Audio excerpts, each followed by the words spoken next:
Welcome, everyone, and thank you for taking part in today's ADRC Friday Roundtable. My name is Jacqueline Woodluna, and I am an analyst with the ADRC Bureau team at California Department of Aging. I will be facilitating I could eat that every day. This meeting today with Program Manager Amanda Price. Thanks to ADRC teammate Mylene Ickmat for her support running Zoom today. And please say hello to the rest of the ADRC team, Wilson Tam, Carol D. Andreas, and Lydia Yakino. Just an overview and some logistics to start. We will have a poll, remarks from an ADRC, a panel, and a large roundtable during the hour today. The last 15 minutes or so of today's roundtable will be an optional open sharing session with no additional agenda, something that ADRC participants requested in previous surveys. If you are dialing in, please dial *9 to raise hand and *6 to unmute. Chat is enabled to share comments with each other during the hour. The live transcript button is located on the Zoom toolbar. We are recording this roundtable, and the recording will be available on the ADRC Library tab on the ADRC Partners and Providers website. If you're having technical issues, please email adrc@aging.ca.gov.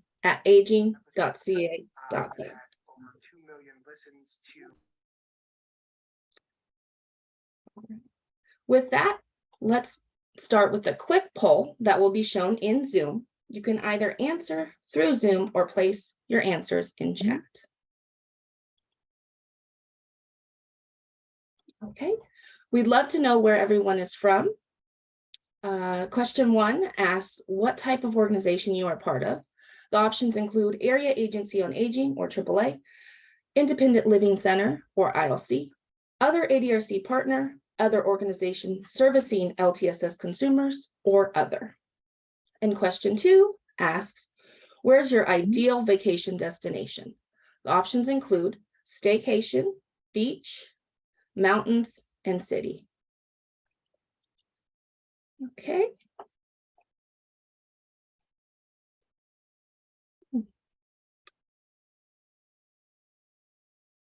All right, just a few more seconds. I'm not sure if anyone else wants to participate.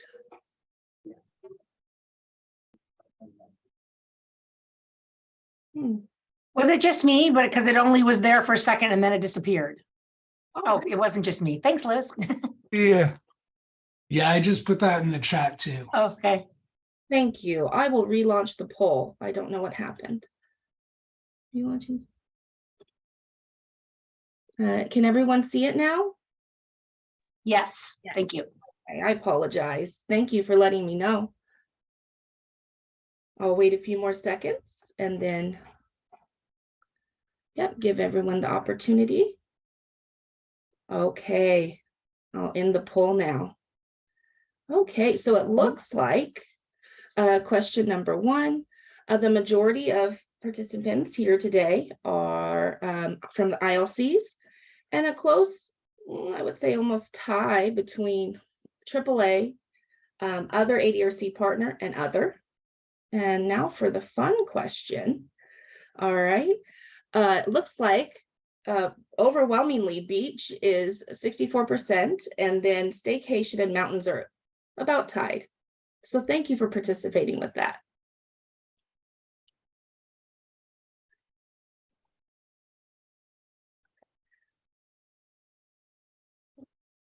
Now, please welcome Amanda Price from the ADRC Bureau team. Hey, everyone. Yeah, I definitely voted beach. Good to see you. Thank you for joining today. We have a lot to do in our next hour or plus for those who are wanting to stay and do some informal chatting as well. So today's roundtable begins our collective focus on ADRC partnerships. ADRC partners have said and continue to say that part of developing their ADRC is getting to know each other as core partners and extended partners. That includes protocols for services, operations, organizational culture and philosophy, communication, and others as well. So today's peer roundtable will feature the Independent Living Center core partners that make up a local ADRC. And also today, due to popular demand, there will be some time to do some informal connection and conversation at the conclusion of the roundtable.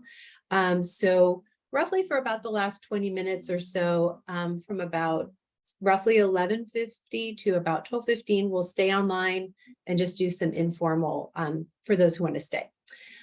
So before we begin, I'd like to introduce Wilson Tam, ADRC Bureau Chief. Wilson? If I can find my mute button. Hi, everyone. Wilson Tam, Bureau Chief of the ADRC team here at the Department of Aging. I did want to say, too, that I did pick beach as well. And for those that are interested to hear more, if you're looking to travel in April and May, there are actually some really good Hawaii deals for flights. So you can email me if you want to hear more information about that. But back to our regular programming. So just like everyone else, I'm really here to learn from each of you and see how we can be of support to one another's success. And so with that, I just really want to thank our designated and emerging ADRC partners for being here today and sharing your practices that may be beneficial to your peers. Also want to thank those that are new and interested to learn more about ADRCs. We here, the ADRC team at CDA, is happy to assist you if you're interested in exploring the potential of becoming an ADRC partnership in your community. So I think our contact information will be at the very end of a slide, but you can reach out to us if you want to learn more information at adrc@aging.ca.gov. And last but not least, I just want to thank our moderator from our sister department, Department of Rehabilitation, Anna Acton, for being here today to moderate and share your vision of ADRCs and also asking questions of our ILC partners to share some of their best practices that they have. So with that, I will.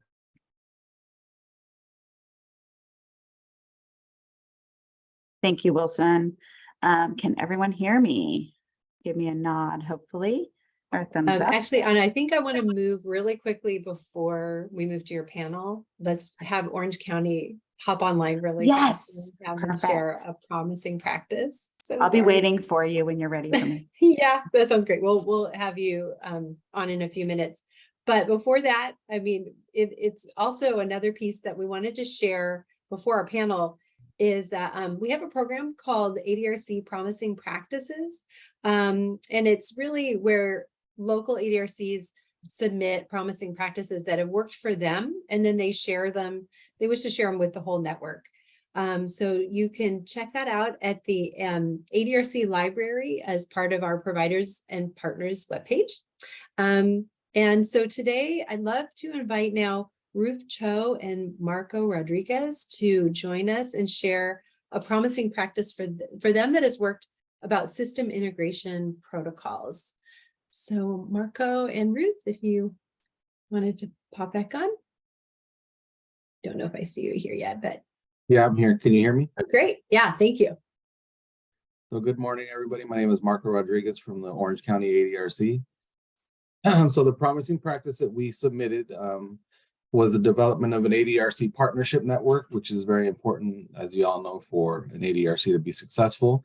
We established streamlined referral processes and then continuing to maintain that active partner collaboration. And so just to go back really quick on the history of the Orange County ADRC. So we were designated back in 2012 as an ADRC. Back then, the funding kind of stopped. There were 3 core partners at that time, which was CalOptima, which is the Medi-Cal managed care organization here for Orange County. And it was also the Orange County Office on Aging, the AAA, and the ILC, which is Dale McIntosh. Once we were looking at redesignation in 2019, since there was no funding, all of those partnerships kind of dissolved in 2019. While, you know, there was still communication, that the formal partnership kind of dissolved. So we kind of had to start from ground zero, rebuilding the partnership network here in Orange County. And we did face some challenges. Being that we are a bigger county, a lot of the agencies are siloed here in Orange County. So trying to break down those silos and getting people on board or getting organizations on board to become part of the partner network was a challenge in itself. That includes even our county agencies, because the structure that we are as a AAA, we're not really part of or under social services like a lot of other county agencies are. We are under Orange County Community Resources, which we are with Orange County Parks, libraries, housing. So even that silo was a little bit difficult to break down. But with the COVID-19 pandemic, a lot of our older adult agencies, APS, Adult Protective Services, who's part of social services, we collaborated a lot during the pandemic just because of focusing on older adults. IHSS was another one. So what we did is we built the partnership, starting with, we identified first the agencies that were providing already LTSS services, which there's quite a few in Orange County. But we focused on a few. We did provide some, we created some funded partners. So we do have what we call co-located employees.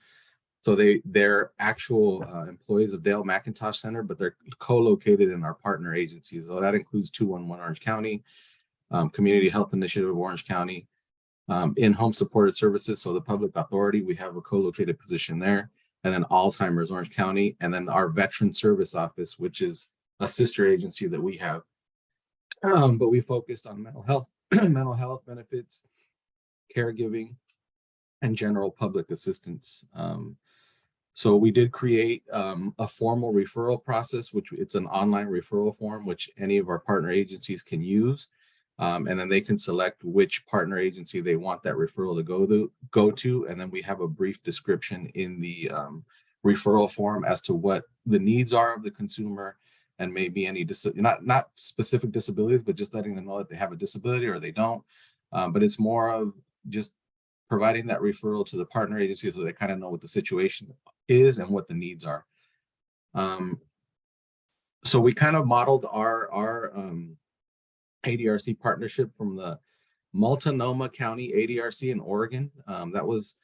We have a veteran service officer that came from that county, so he was very instrumental in kind of helping us build and how they built when he was there, and how their structure was. So we kind of copied a little bit of the Multnomah County in Oregon model when we kind of did this. But right now we're happy to say that everything's been pretty successful as far as the partnership network. We continue to seek active partners throughout the county as we identify more organizations that provide LTSS services. So it's been very successful, and we continue to look forward to continue to increase our extended partner network and continue to build our ADRC here in Orange County. And with that, I'm going to go ahead and pass it on to my co-partner, which is Ruth Cho from Dale McIntosh Center. So Ruth. Thanks, Marco. This is Ruth with the Dale McIntosh Center. We're the independent living center part of the ADRC partnership. So thanks so much for having us. Just as Marco said, it's so important to maintain consistent collaboration to have an effective partnership. So being able to find out what services are missing and finding the other agencies, outside agencies who provide one of the 4 core services and ensuring that they are part of our network.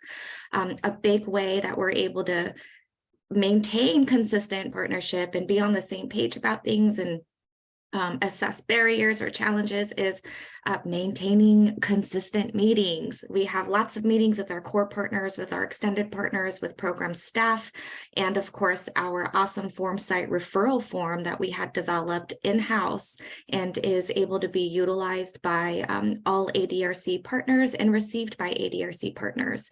This form is also password protected to ensure privacy and security, and We also utilize SurveyMonkey to get data and obtain data from our extended partners as well. So we really had to create different types of ways or protocols to be able to maintain consistent connection and kind of, again, a streamlined way of sending and receiving referrals within the network, as well as obtaining the data that we need from our partners for reports and things of this nature. So as Marco mentioned, we are, of course, it's a challenge being able to keep extended partners with funding. However, we are constantly looking for different partners to add into our network to ensure that there's no gaps in services, and trying our best to get more co-located staff into those LTSS roles, as we know is so desperately needed. So these are kind of some of the practices that we have integrated to make an effective ADRC and also maintain effective collaboration and actual partnership where we're, consistently working together to ensure the needs are met. Thanks so much. Thank you, Marco and Ruth. I really appreciate it. It was great to hear from you. Your promising practice and others are featured in our ADRC library webpage, so I know there's more details there. But maybe towards the end, when they're in our informal chat time, if there's questions for you, hopefully everyone can kind of bring them up at that point. So thank you. I really appreciate it.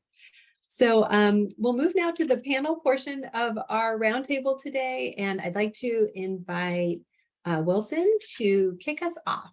Thank you. Hi, everyone. Wilson again. So again, thank you to Orange County ADRC for sharing your promising practice with your peers here today.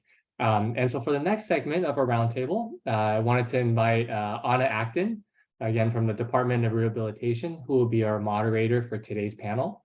So Anna is the Deputy Director of the Independent Living and Community Access Division with DOR.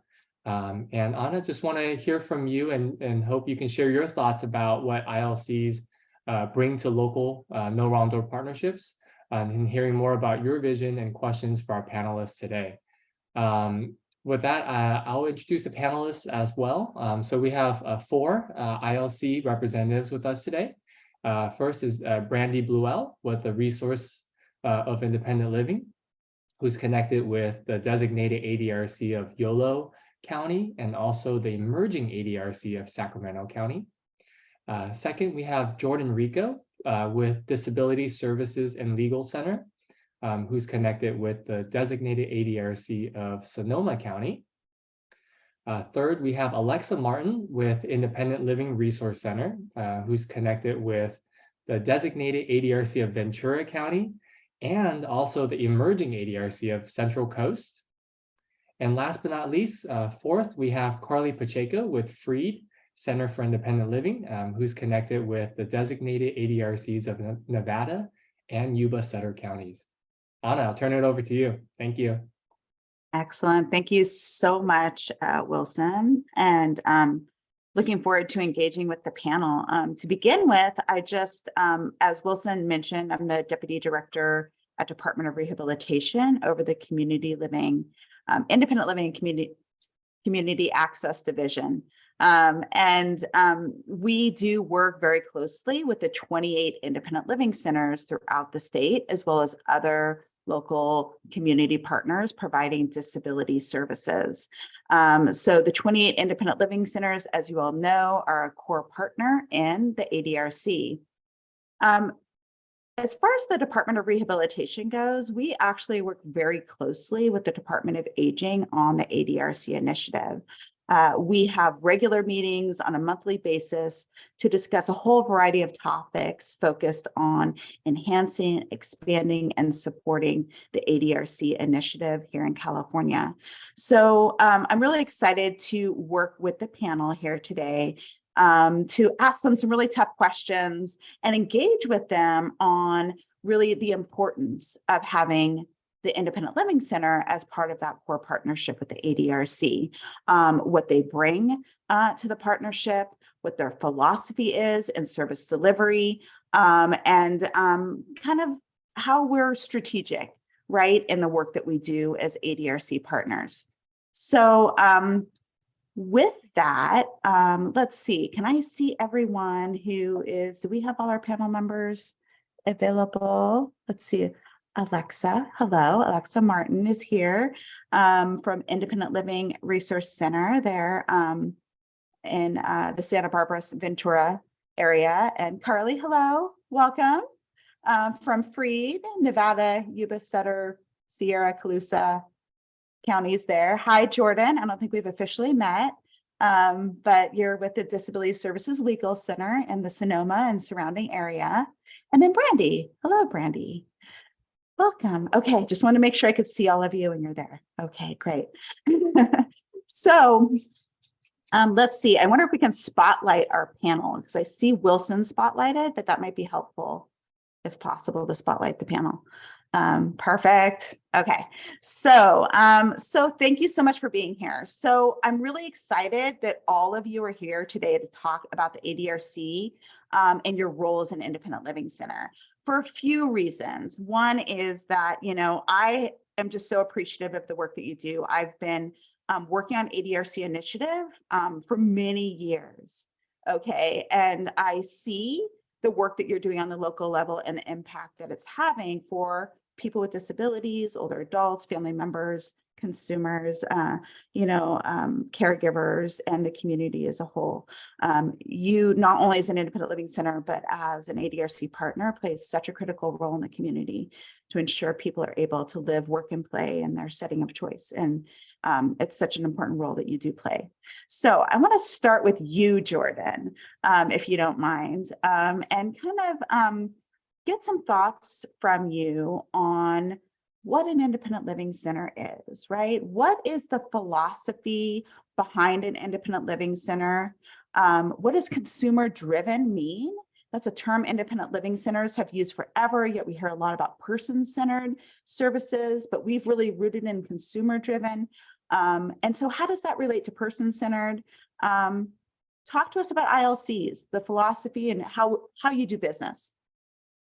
Thank you, Anna. So we believe that the philosophy to ILCs is to assist individuals with disabilities to live as independently as they desire. All or most, if not all of our services are consumer driven, from identifying needs, establishing goals to evaluating outcomes and further down the road setting new goals.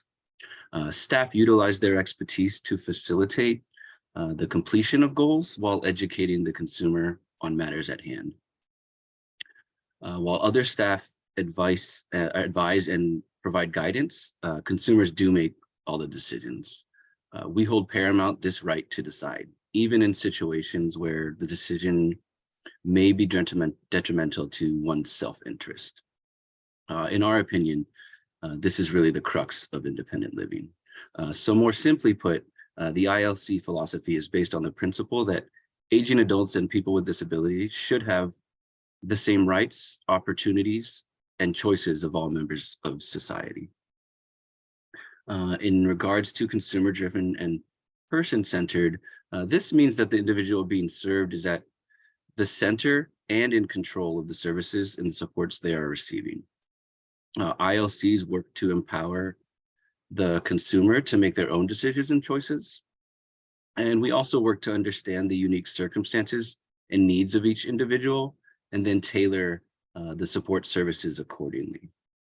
One of the main goals is that around the consumer-driven and person-centered approach is that it ensures that individuals are not simply a passive recipient of services, but rather an active participant in their own life.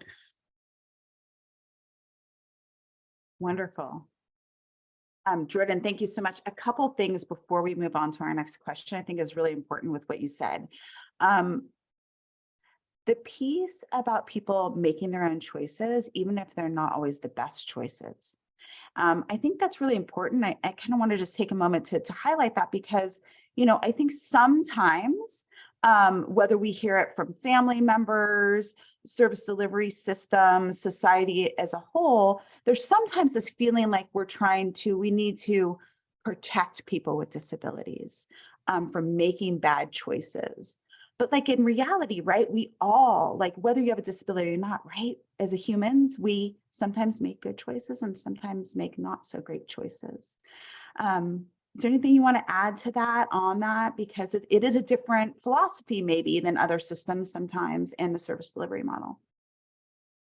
Yeah, I just to piggyback on the whole independent living situation as an ILC, we do our most to, put the consumer in control of the supports and services. Again, just even if it is detrimental to their interest or health, it is a decision made independently on their own. We all have the right to succeed, hopefully, and we all have the right to fail, Yeah, right? In general. Exactly. So does anyone want to add to that? I would Harley? just add, I think that I think we all hold that so core to what we do, but we also don't always talk about how hard that can be.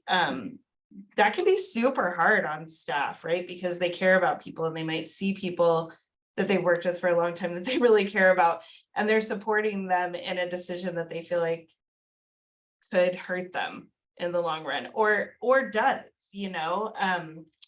and so I think that there's a lot of work that we do as ILCs around how we support staff to hold that principle, which is challenging to do for sure in a lot of circumstances. So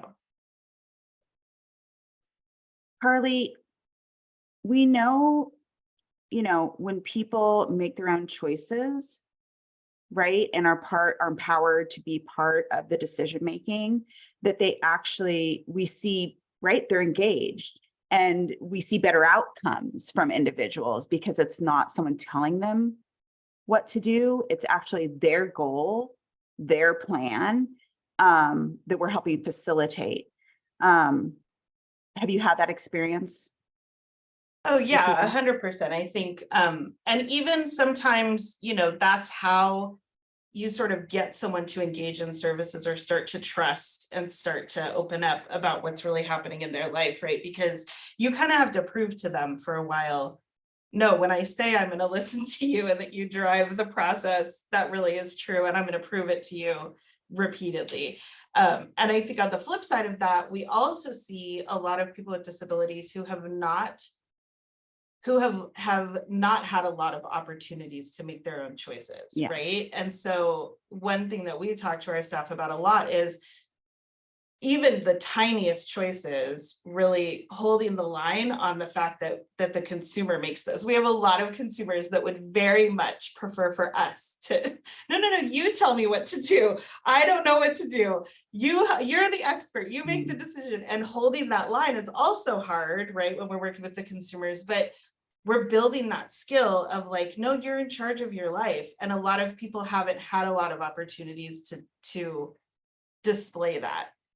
Whether that's from when they, from their childhood, if they were born with a disability or acquired one really early on, or the other flip side of that is we see people who maybe have ended up in a nursing home after an injury or something, who very quickly lose sort of that self-determination drive because they're so used to every need being out of their control. That helping them start to re-engage in making their own decisions, like people lose that really quickly is what we see when they go into an institution. So we kind of see it on both sides.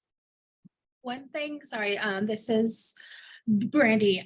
One thing that I see a lot, especially with like our youth consumers that are like 18, they want to live independently, they want to go to school, and their parents are like kind of terrified, and so they come to RIL thinking that we are going to listen to the parents, and we redirect that conversation. And parents or care providers or whoever the case may be sometimes leaves a little bit frustrated, but we are consumer driven, and listening to the consumer is our job and our role. And I just find it very interesting sometimes where you talk to the parents or the care providers, and there's two very different expectations. And so it's extremely important that we speak to the consumer, and we've all made mistakes in life that we're like, oh, that was not a good one. And that's part of the process. That's how you grow.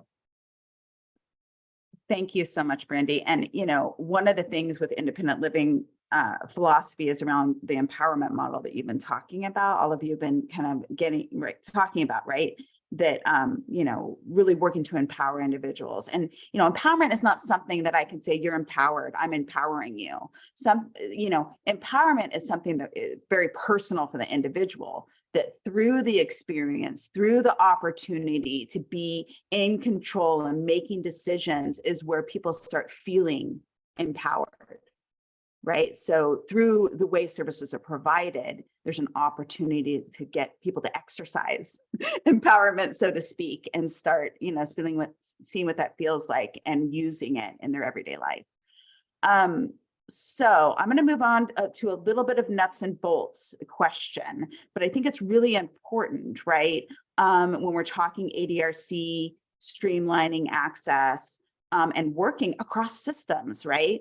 And that is, Alexa, this is going to be a question for you.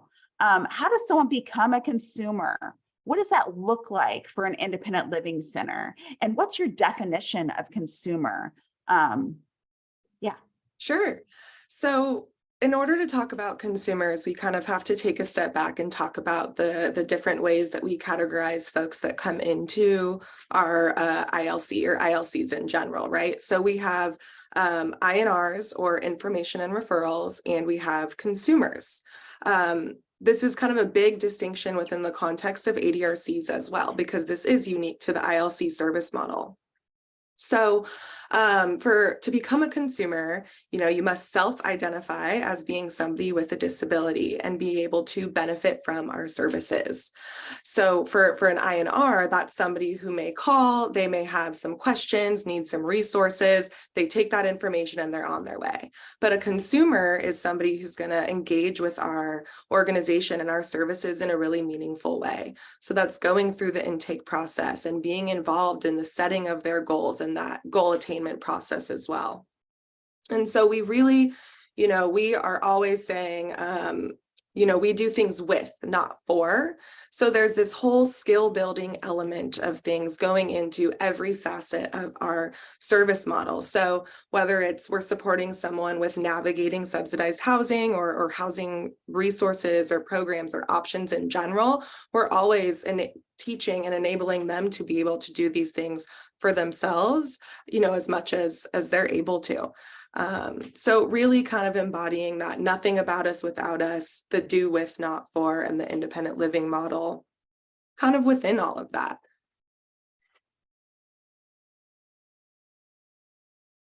Thank you so much. Really appreciate that. So everyone that becomes a consumer at an independent living center is getting much more comprehensive services, right? It's really an engagement with them on a different level than maybe just as an information referral, maybe just coming for peer support groups, but like really getting comprehensive, more wraparound services.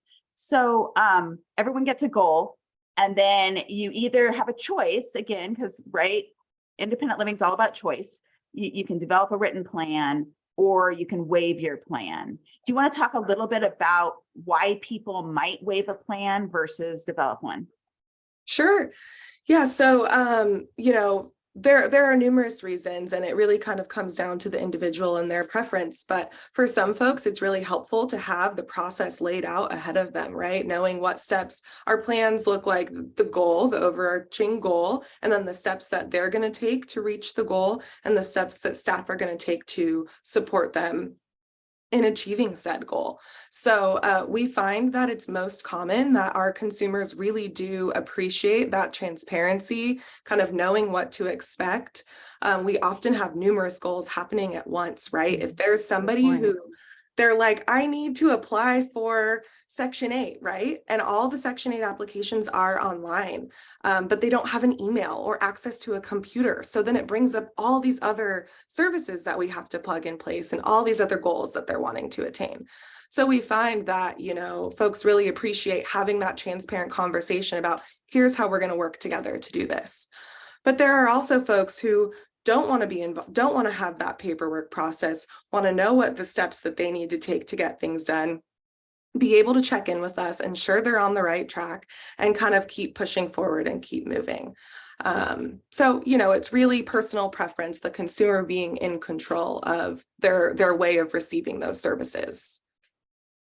Thank you so much. And so you can have at least one goal, you can have multiple goals, which sounds right, because I'm someone that definitely has multiple goals, but also, right, that they can get multiple services, right? So there's a whole array of different services that can be provided. There's core services that the independent living centers provide, but there's also a whole array of other kind of similar type services that support individuals.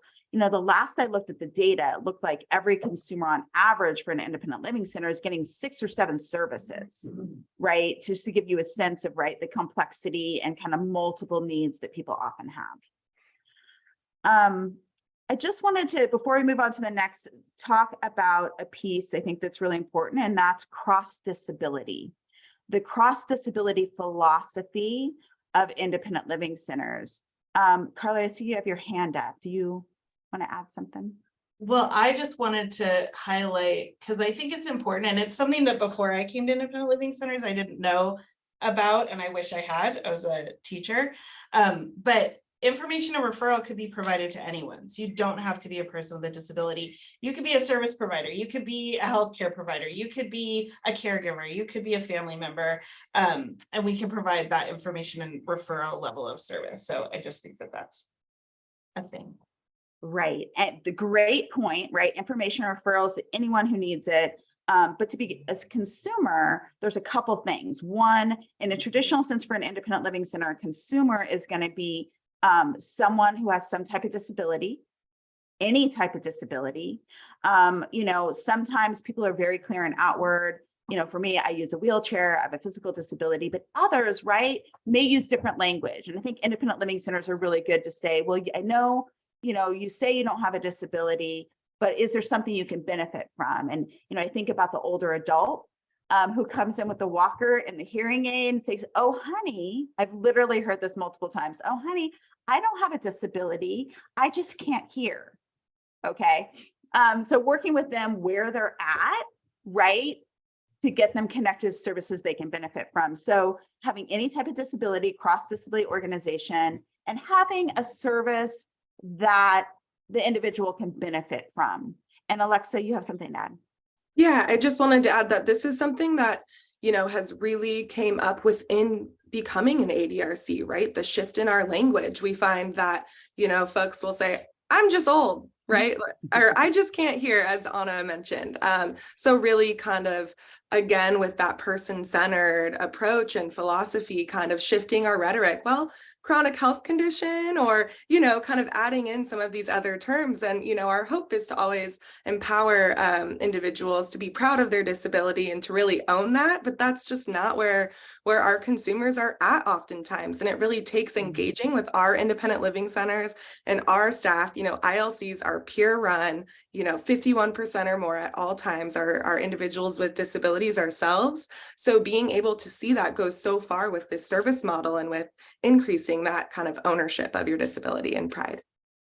Oh, I'm so glad you brought that up, Alexa, because, you know, we're going to get into this next question, and part of the answer is exactly what you just said, in that why is it so critical, right, for independent living centers to be part of this ADRC model? But the 51%, so independent living centers are required to have at least 51% of their staff and board members be people with disabilities, right?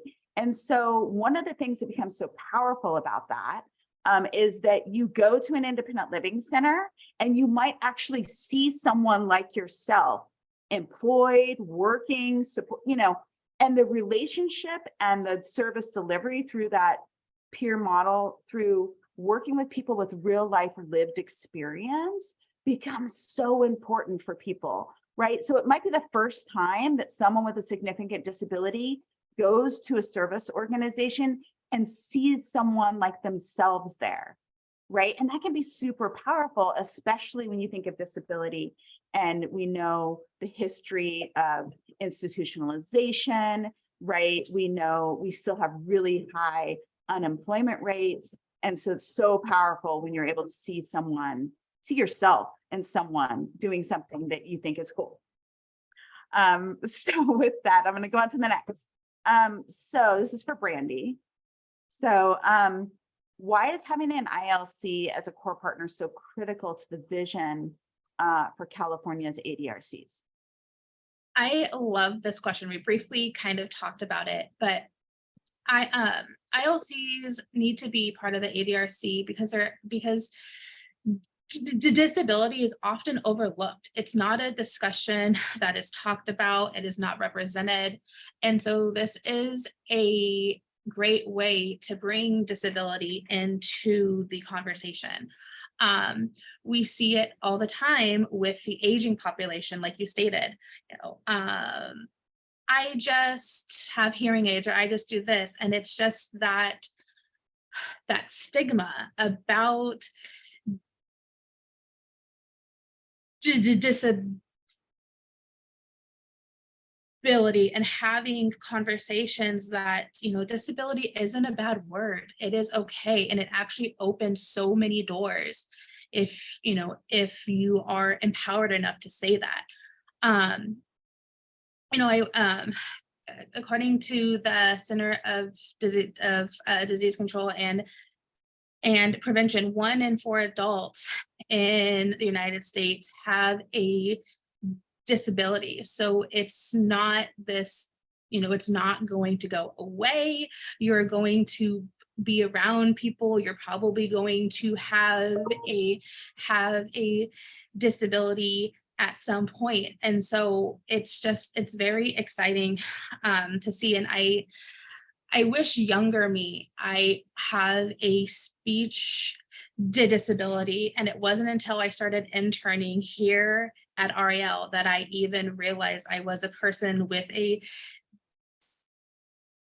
disability, and it's nonsense to me, and so it's a great way to have the conversation.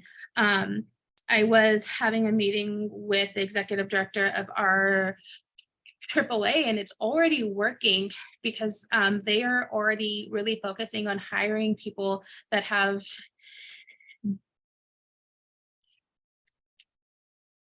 disabilities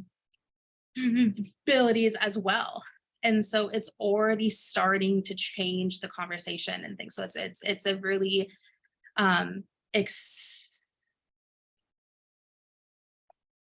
exciting time. And Anna, you're on mute. And I'm on mute, so I'm talking to myself. Okay. So no, great point. And I think something to remember as well, right, is that independent living centers, it's in a lot of ways, I think the vision of an ADRC was a vision of how do you bring together those with disability, culture, and competency with the aging population and service providers that have the aging competency.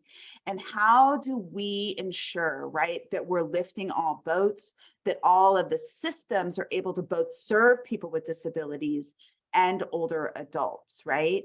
And so with the ILC as a core partner, right, the ILC provides services to people regardless of type of disability, right? It could be a mental health disability, a physical, a sensory, cognitive, and regardless of age, from birth to death, right? Serve anyone regardless of age with a disability, and then also regardless of income, right? And you look at the AAA side of it, right? Here they are really good at providing services to older adults, caregivers, family members, right?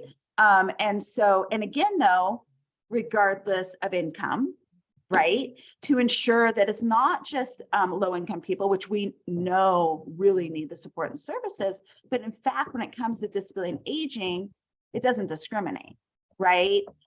It hits every socioeconomic, class, community, individual, and family. So I think that becomes really critical too in developing a no wrong door, right? That by partnering together, there should be something for anyone who might need that support. Is there anything else, Carly? I just wanted to say it's hit me really hard. We've been working in Nevada County on our local playbook for the master plan on aging and disability, I'll add.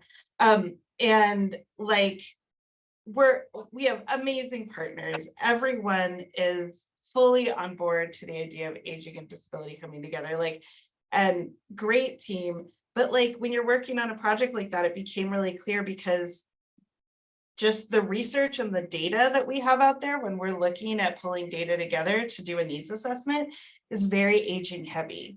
The information out that's being collected is very aging heavy. And I found myself in these meetings consistently, like week after week after week, having to go, but what about disability? But could we find anything on disability? Okay, but how do we incorporate disability there, right? And it's like, it does get lost, I think, just because there isn't that focus on it, and we've seen it over and over again, just in how data is collected and what the world focuses on. So it does really require kind of a constant, like, again, to make sure disability remains centered. Yeah, that's a whole conversation too. Like, how do we ensure there's disability representation data? What can we do collectively to make sure that information's there? Because you're right, it'll be there for like older adults or any age groups, but not necessarily on disability specific. Brandy, did you have something to add? No, I was just going to say that is still a really big struggle is sometimes, I'm in conversations and I'm, talking and they think aging. And I'm like, disability. Like, well, that goes with, I'm like, you don't necessarily are an older adult and disability, like youth have disabilities, young children have disabilities, young adults. And so it is a discussion that is just often overlooked. And so I think that's why it's so important that we are part of the ADRC. I think this is a reminder too for us that, this is a systems change initiative.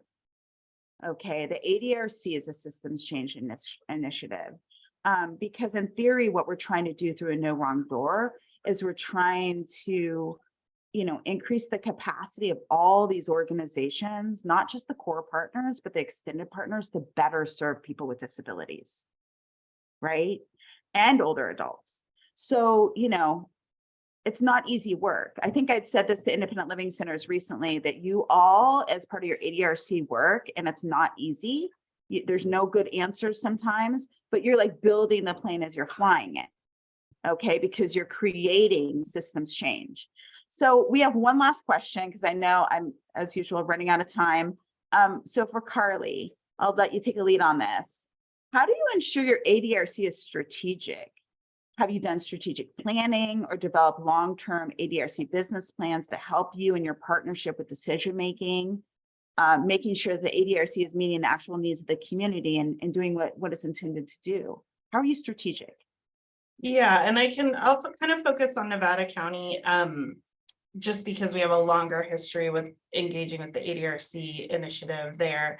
But so Nevada County had a long-term care implementation council, like 20 plus years ago, 23, 25, somewhere in that range.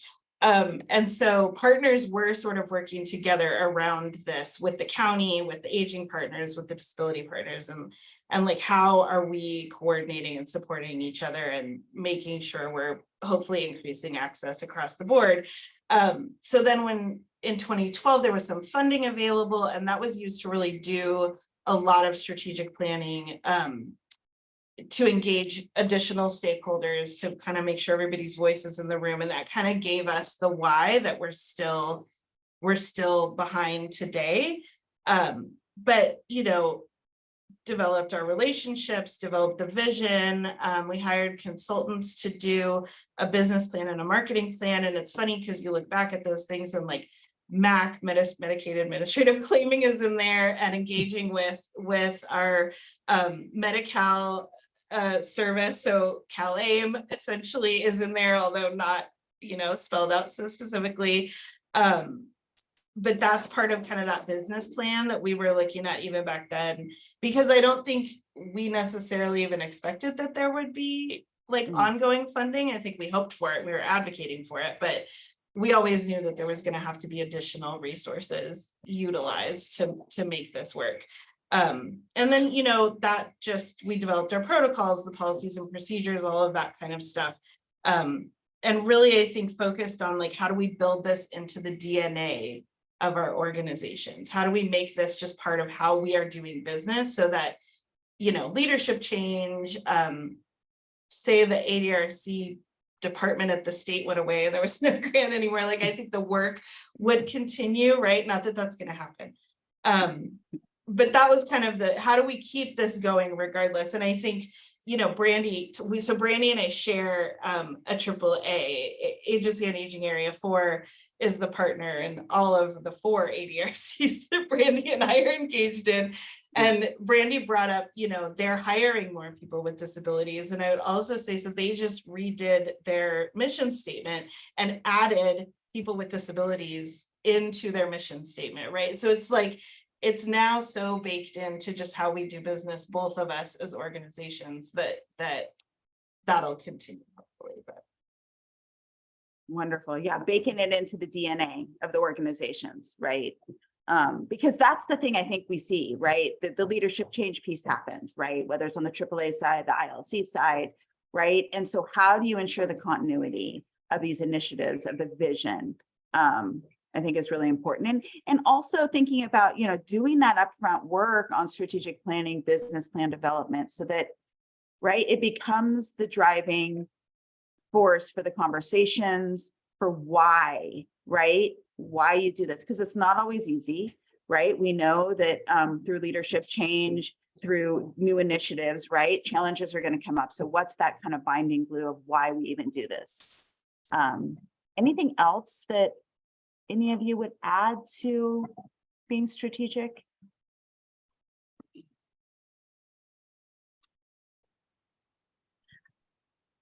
Okay.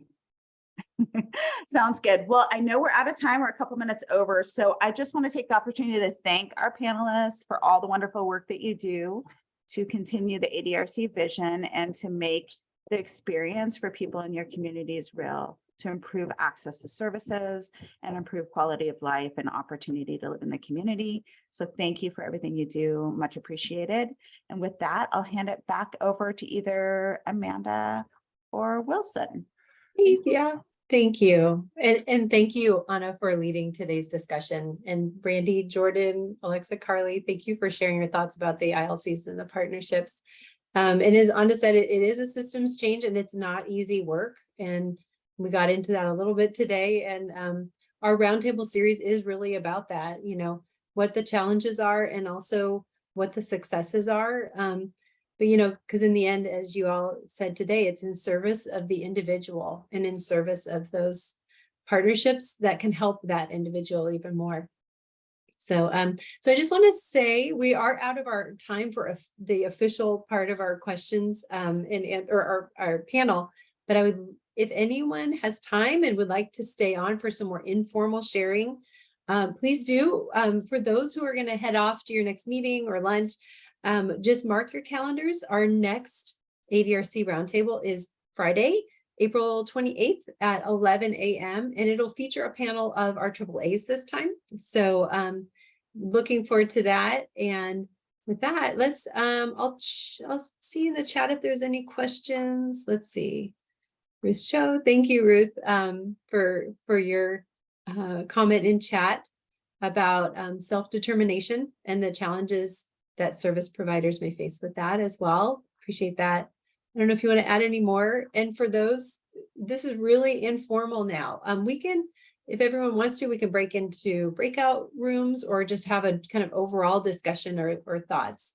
Really informal now. So please chime in.